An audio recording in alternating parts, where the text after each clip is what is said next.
Hi, this is Mike J. Welcome back to the channel.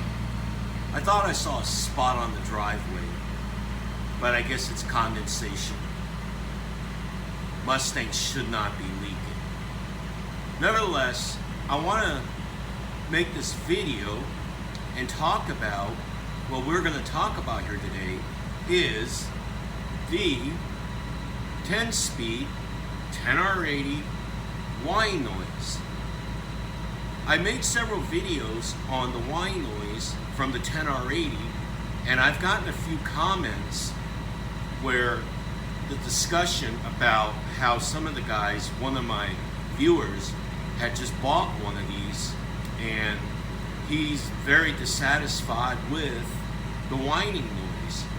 But Ford does say that it is normal that they can exhibit these whining noises, and they're all at different levels.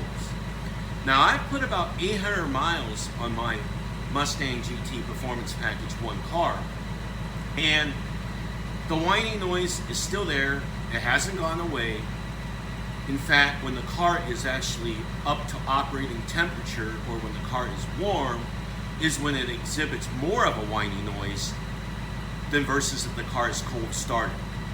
Like right now, you really don't hear it on my car because it's cold, and when you start it cold, you don't hear it. But what happens is that once the car does warm up, it will exhibit some whining noise. Now, when you give it gas, obviously you're going to hear a lot of the 10R80 whining low-pitched noises.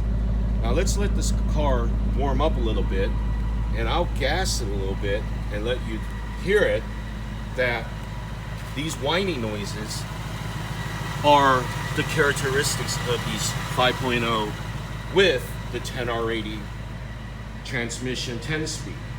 Let's just make sure that that was water. Yeah, that is water. So, the thing is, if you don't want to experience the whining noises on these cars, my suggestion would be to go buy an MT82 with a 6-speed manual transmission, so therefore you don't have to deal with the 10R80. One of my original subscribers, Scott, forgive me, Scott, if you're watching this video if I pronounce your last name wrong. Menchensky Scott had bought a 2020 Mustang GT PP2 car with a manual, and it's an awesome car. It's the Rapid Red, which is kind of like the old Ruby Red.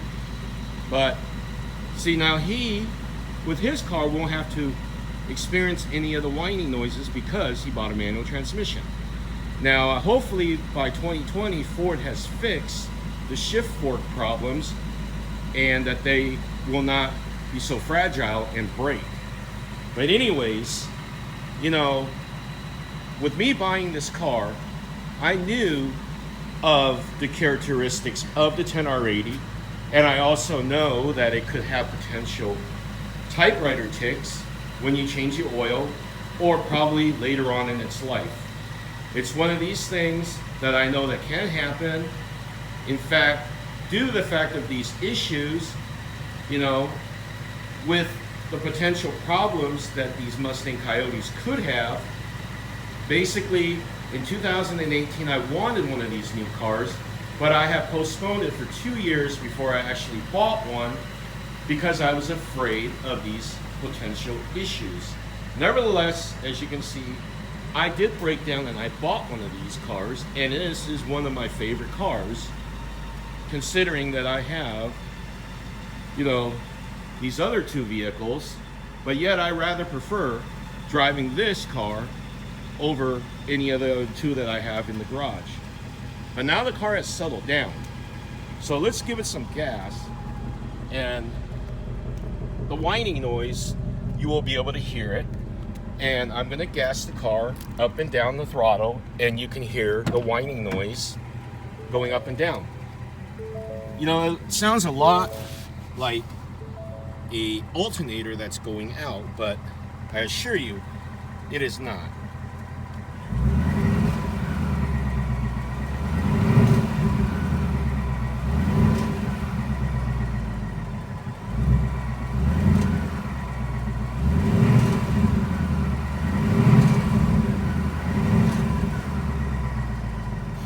So, you know, I guess it's just one of those things that, you know, you've got to make up your mind to see if you can live with some of the characteristics of these third-gen Coyotes.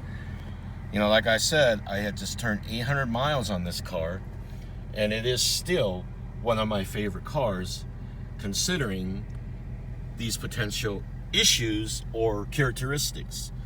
And of course, you know, you got the 55 years plaque on the Mustang for 2020. But, you know, I don't know what to say as far as should you buy one of these cars, you know, because it took me several years to decide if I really wanted to buy one of these cars.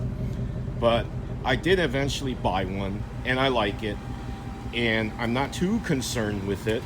You know, in fact, when I get the oil change, I'm probably more concerned with the typewriter tick than I would be than over a 10R80 whining noise.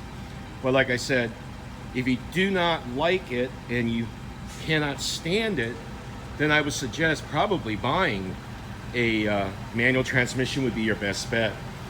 But regardless of if you pick a manual transmission or a 10-speed auto, these Mustangs, I'm telling you, it is, for the price you pay, it has got to be the most bang for your buck.